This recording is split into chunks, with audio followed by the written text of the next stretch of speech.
Pon Español. Narraciones en español. Si te gusta, compártelo.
Las transformaciones de la bruja.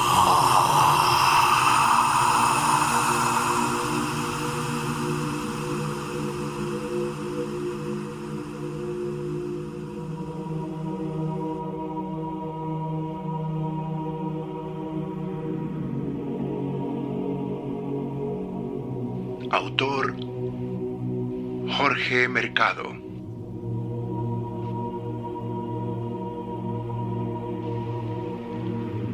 Narrador Mario Peralta.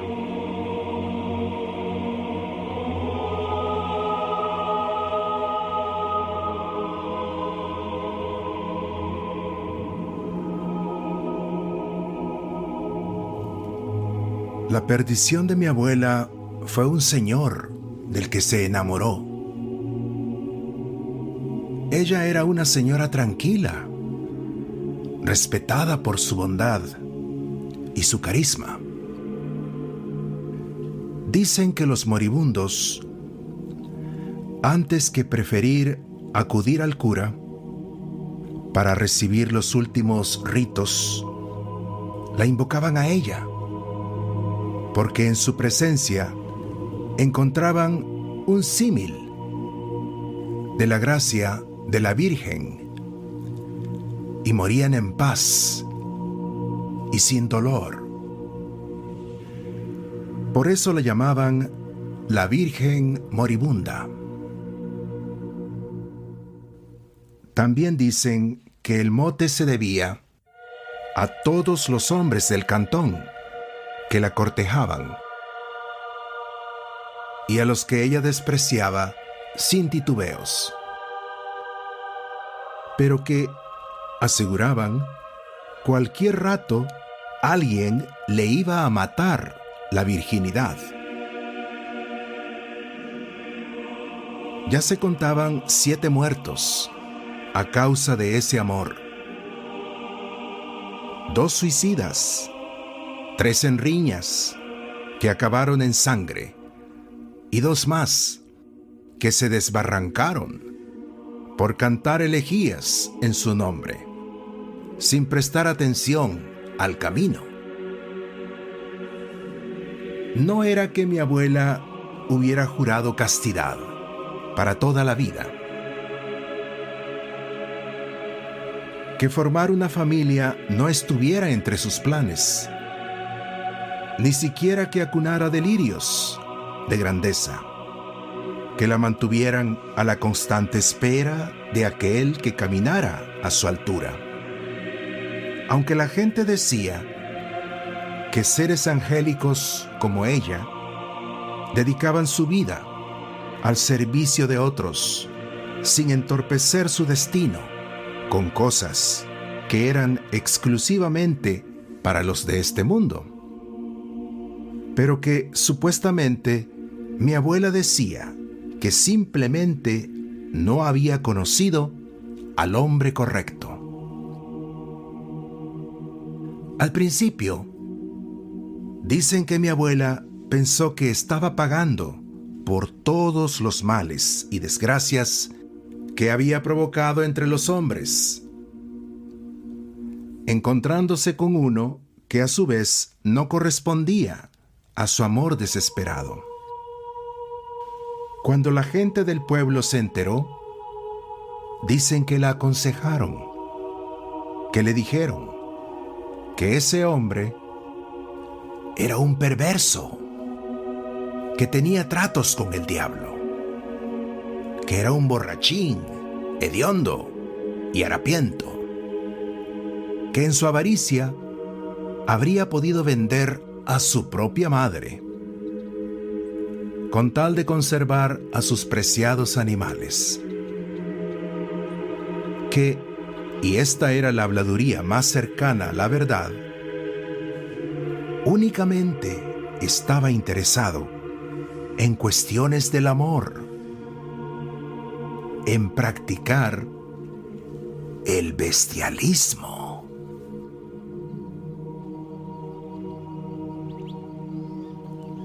Mi abuela, más preocupada por encontrar la manera de conquistar al dueño de su corazón y acabar con la indiferencia del señor de sus desdichas, no prestaba atención a todos los consejos que le daban los que la querían.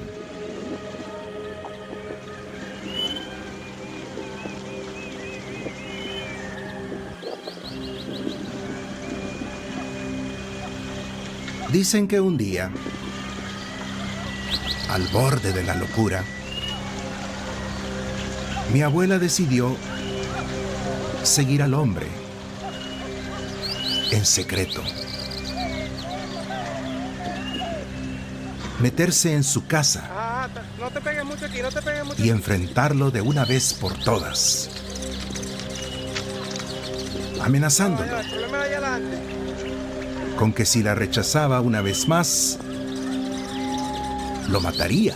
No haga eso, compadre. Y luego, déjalo tranquilito aquí, porque si no caminan allá, ella se suicidaría. aquí solamente que el ganado no se le vaya. Esperó a que cayera la tarde. Póngase lejito. Cuando vio pasar al hombre frente a su casa, Póngase lejito. Ajá, ya el ganado. acompañado de sus perros Dele ahora chancho. y arreando a las vacas que mugían estrepitosamente,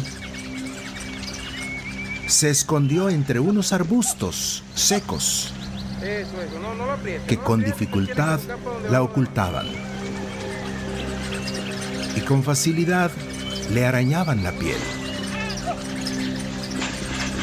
El hombre llevaba una distancia propicia para no revelar su presencia. Cuando mi abuela decidió encaminarse sigilosamente sobre la vereda de pisadas con que animales vacunos y perrunos acompañaban a su amo.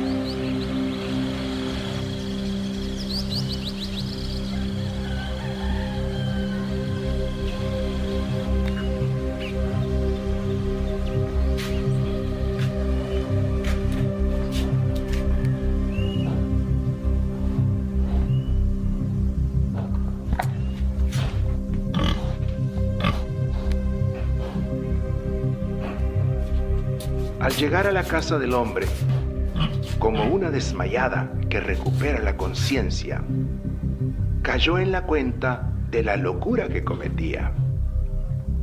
Se maldijo. Y ya decidida a marcharse sin mirar atrás y a olvidarse definitivamente de ese desgraciado, escuchó unos ruidos provenientes del patio trasero de la casa.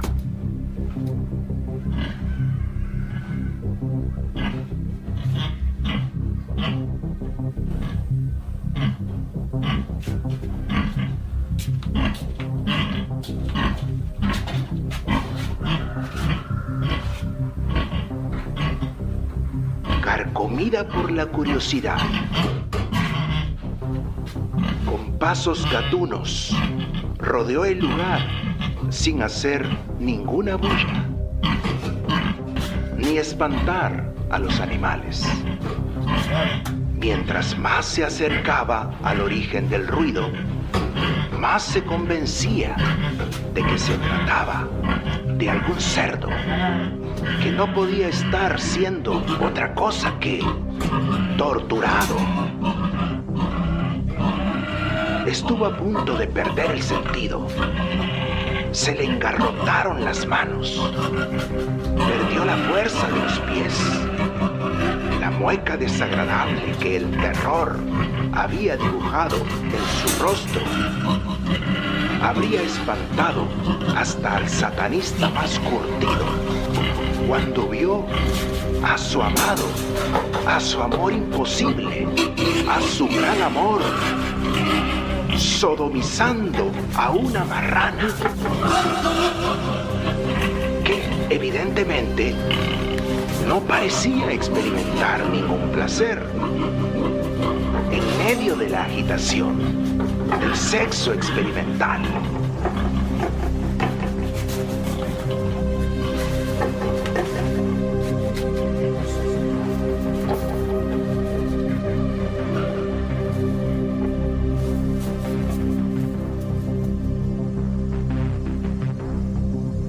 mi abuela cayó en cama. Dicen que pasó delirando un mes entero, que gritaba como poseída por el diablo, repitiendo una y otra vez: ¡La tunca! ¡La tunca! Que lloraba hasta en los breves lapsos en que conciliaba el sueño. Como la encontraron a media calle, semidesnuda, embarrada de productos lácteos, arrancándose los pelos de la cabeza y destrozando los restos de su vestido, mientras daba alaridos de condenada. Nadie se explicó qué pudo haberle pasado. Todo el cantón comenzó a establecer hipótesis y consolidar diversidad de teorías. Pero al final, todos llegaron a la conclusión de que se le había aparecido el diablo. Solo una niña, apenas en sus 15 años, hermana de mi abuela, acertó en proponer que tal vez ese repentino mal estaba relacionado con la historia reciente de sus malos amores por el hombre perverso. Todos la desestimaron y la llamaron ignorante.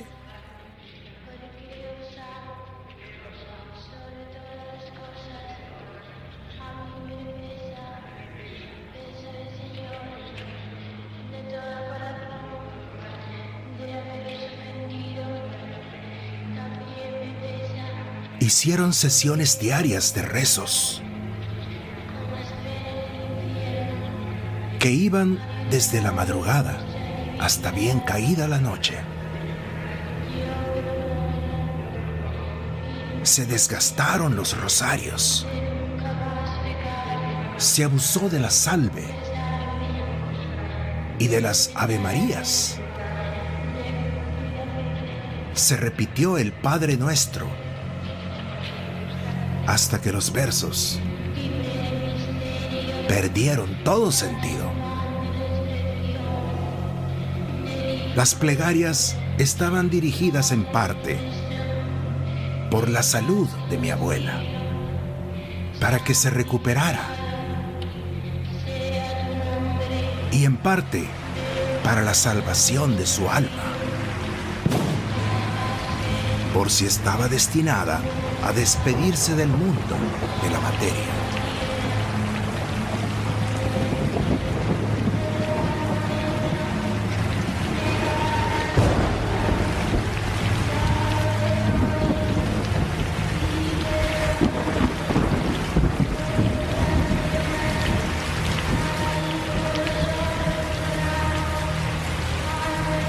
Una tarde tempestuosa de invierno, mi abuela comenzó a recuperar el sentido. Los presentes, al darse cuenta de la buena nueva, arreciaron las plegarias, imitando la tormenta, que ensordecedora estallaba en los tejados, revelando un mal presagio.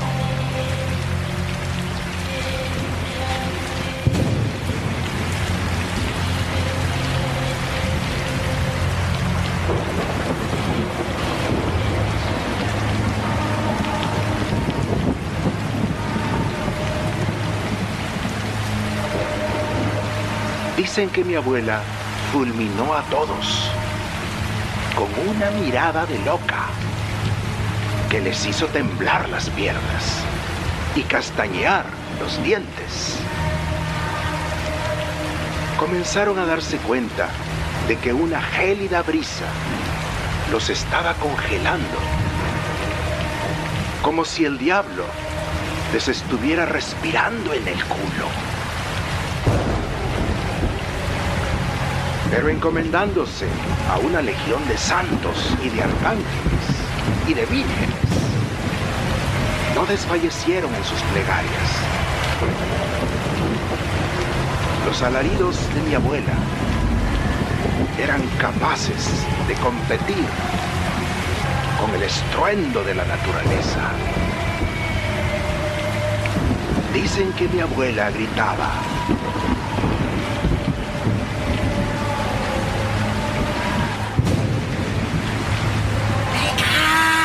Dios, me cago en la hostia, me cago en mis muertos, y no me salva mi Dios.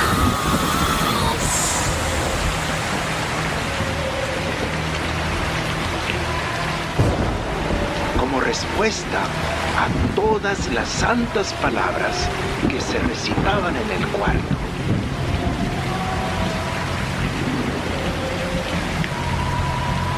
señales estas que dejaron a los presentes con la certeza de que no podía tratarse de otra cosa que de una posesión demoníaca.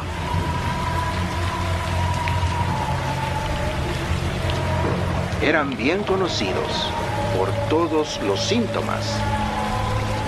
¿De qué otra manera podían explicarse que mi abuela, no habiendo visto jamás una telenovela o serie o película española en un cantón del tercer mundo, en donde ni siquiera la energía eléctrica había llegado, fuera capaz de proferir semejantes blasfemias propias de aquellos lugares a un océano de distancia, sino tratándose de esa bien sabida demostración innecesaria del poder diabólico para hacer que sus humanos recipientes hablen en lenguajes extranjeros?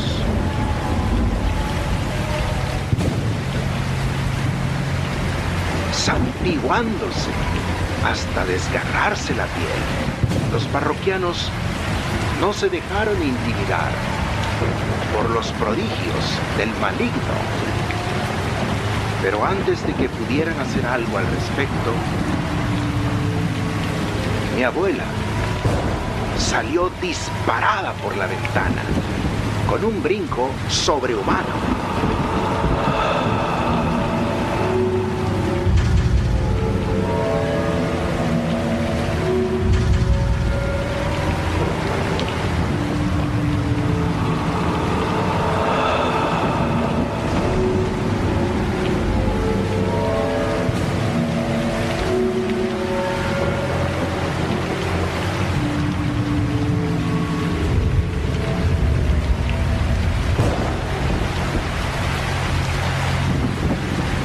Nadie volvió a verla durante 1 año y medio.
Durante su ausencia, mi abuela se dedicó a la búsqueda de un viejo brujo de Occidente, experto en teriantropía o la transformación de humanos a animales. Cruzó valles, atravesó lagos, vadeó ríos y escaló cerros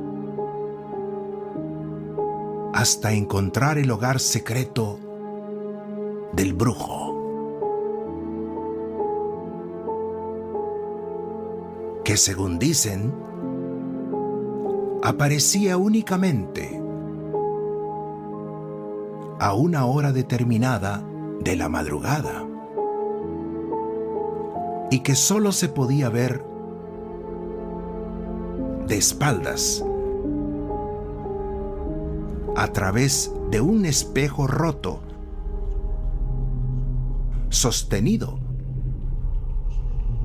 con la mano izquierda.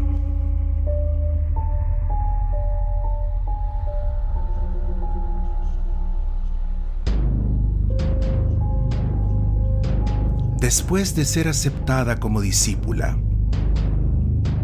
mi abuela fue sometida a un exhaustivo entrenamiento. Estudió física y química, cursó un semestre intensivo de biología molecular.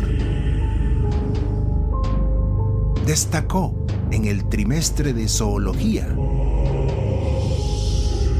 especializándose en 3 ramas: la herpetología, la ornitología y la mastozoología.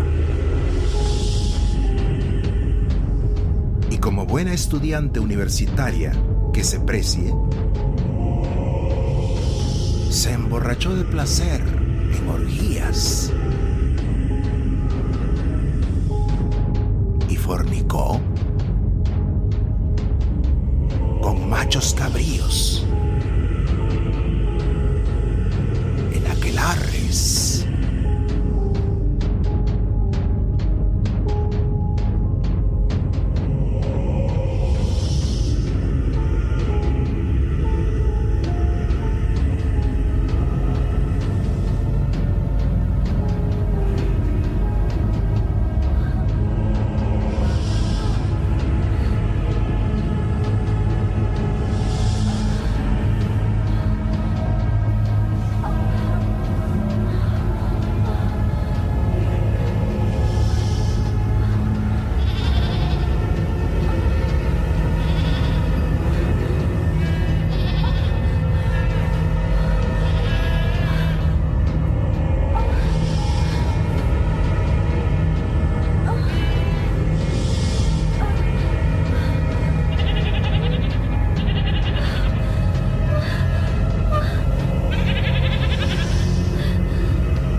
Cuando la vieron caminando por las invernales calles del barro del Cantón,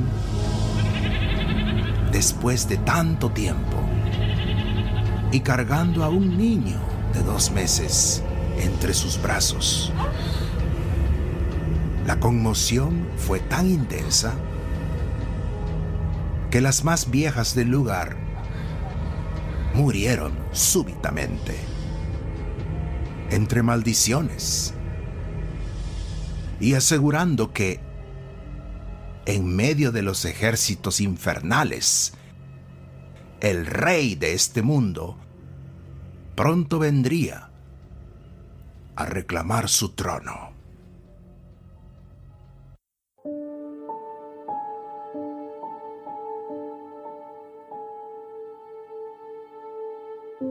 Algunas gentes juran que como respuesta a esa agonizante afirmación, pudo escucharse en un susurro etéreo, pero lo suficientemente claro para comprenderse, la frase: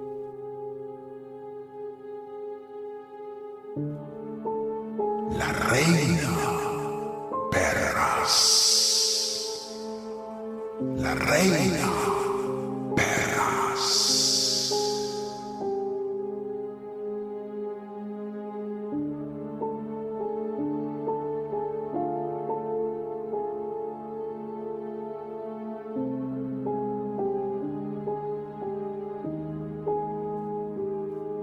Lo primero que mi abuela hizo fue dejar al misterioso niño, aparentemente su hijo, ciertamente mi padre, al cuidado de mi tía, la que propuso que tal vez la locura de mi abuela no se debía a encuentros con el diablo. A pesar de las advertencias de todo el mundo, que la exhortaban a negarse, porque ese niño solo podía ser fruto del prolongado concubinato que mi abuela había mantenido con Satanás. Mi tía abuela aceptó al niño y lo recibió con amor de madre desde el primer momento.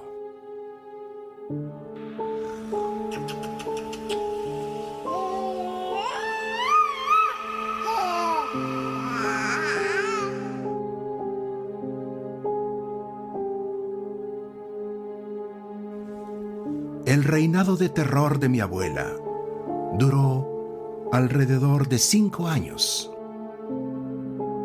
Aunque dicen que no era ella la única que se convirtió al mal, la verdadera naturaleza de las personas que acudían a sus servicios pagando para provocar calamidades a sus enemigos quedó en evidencia. El servicio más solicitado de mi abuela era el de la mona. Por medio de un secretísimo ritual que dicen que de ser escuchado por un alma no iniciada, induce a la locura. Mi abuela se convertía en una mona negrísima y fea que atormentaba a sus víctimas hasta enloquecerlas o matarlas. Convertida en diversos animales, la bruja echaba a perder cultivos, destruía romances, ponía a padres contra hijos y a hijos contra padres.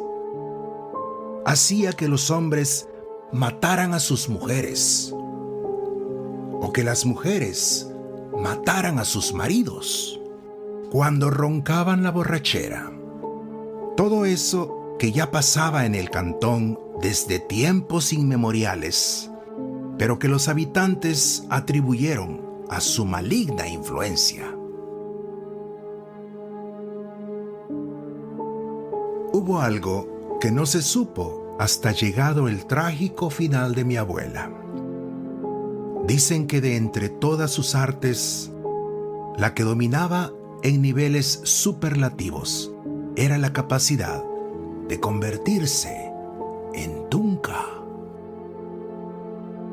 Dicen que en secreto, todas las tardes, cuando veía al hombre pervertido andar detrás de la procesión vacuna que guiaba hacia su casa, mi abuela se le adelantaba y lo esperaba en un chiquero, transformada en tunca.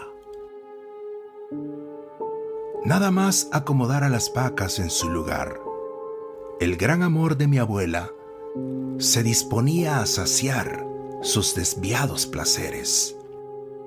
Y viendo a aquella hermosa tunca tan carnosa y fina, no dudaba en fornicarla y sodomizarla y hasta practicar posturas acrobáticas que la negativa de los demás animales se lo impedía, y que en cambio con esta tunca tan dócil y sumisa, tan dispuesta que parecía disfrutar más que él el placer de la copulación. Todos los excesos estaban permitidos. Pero el hado funesto no permitiría que su dicha durara para siempre. El hombre perverso comenzó a sospechar de la tunca. Después de 5 años, comenzó a preguntarse de dónde había salido aquel animal, que no le pertenecía. Que cómo era posible que una tunca pudiera dar semejantes muestras de placer. ¿Cómo era posible que un animal pudiera contonearse así encima de él, con esos movimientos pélvicos tan propios de una mujer diestra en el amor?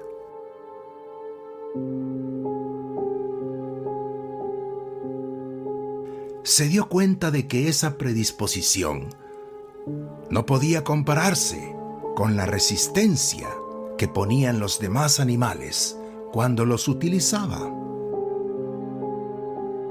Se dijo que no era lo mismo no sentir ese forcejeo,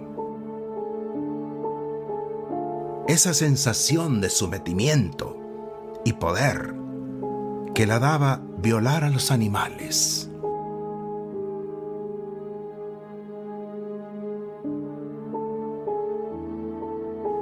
Decidió espiar a la tunca. Engañándola, se adelantó a los procedimientos de mi abuela. Fue testigo del secretísimo ritual que realizaba para transformarse.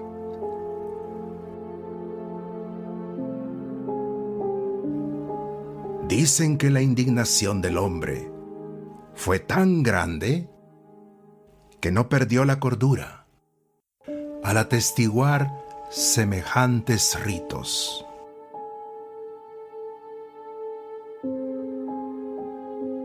Echando espuma por la boca, fue hasta el interior de su casa y, recordando las técnicas contra los brujos que su padre le había enseñado, afiló y, mediante otro secretísimo procedimiento, curó su machete favorito. Era la única forma de provocar algún daño a una bruja transformada.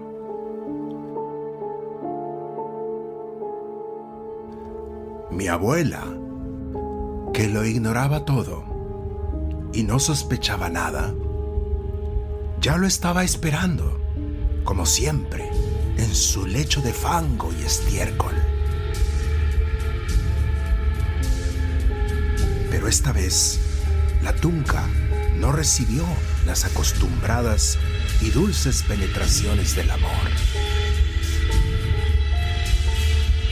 Lo que la penetró esta vez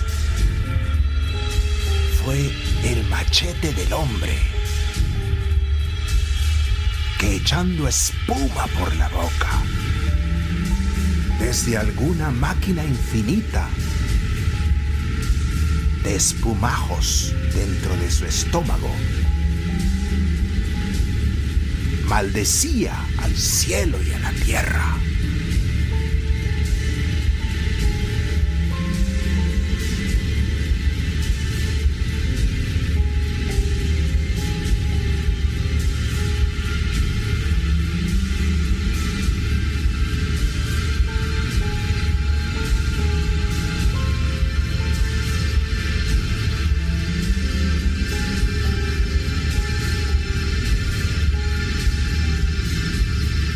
Vas a ver tú, que hija de la gran puta.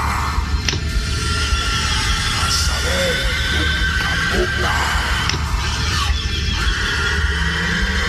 Vas a ver, vas a ver.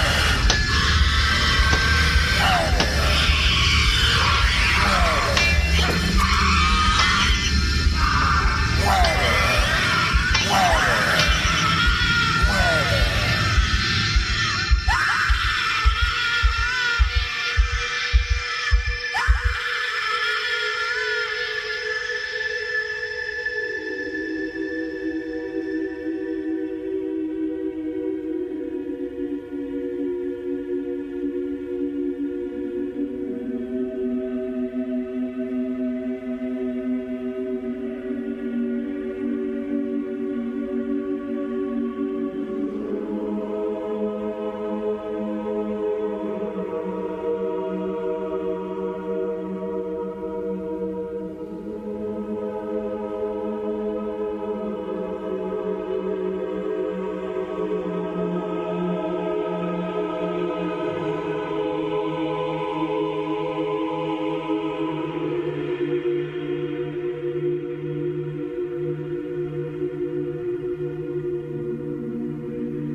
A mi abuela la encontraron toda macheteada en medio de una milpa cercaba el cantón. La encontraron desnuda y en su forma humana. Dicen que la cara de mi abuela era un cóctel de emociones petrificadas.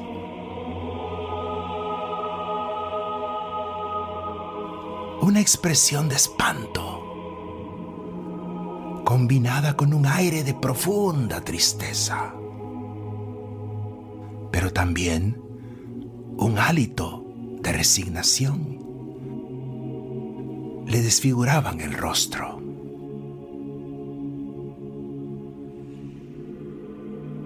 La noticia resonó por todo el país, menos por el hecho de tratarse de un caso de brujería, más porque en los juzgados, los fiscales y abogados se vieron envueltos en un dilema ético, legal y de género. No sabían si procesar al asesino, a quien capturaron días después por maltrato animal o por feminicidio. La mitad del estrado alegaba que, como mi abuela estaba convertida en tunca en el momento del crimen, al acusado debía dictársele una sentencia acorde.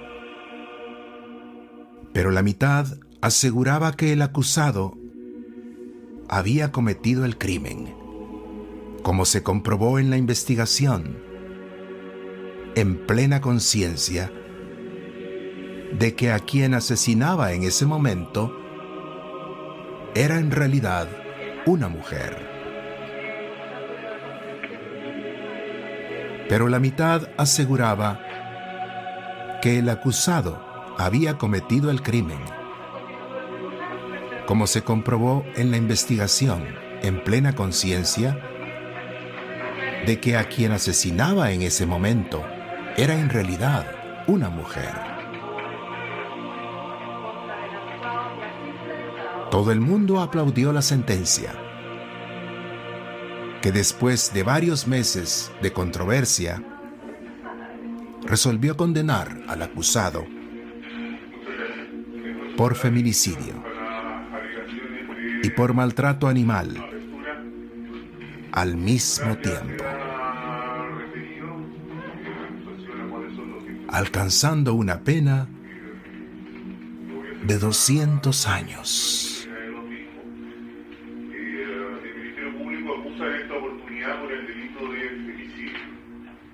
Y cuando hablamos de femicidio, es inevitable señalar que hablamos de la forma más extrema y, por cierto, mortal de violencia de género. En efecto, la pluriexistencia del delito de femicidio viene dada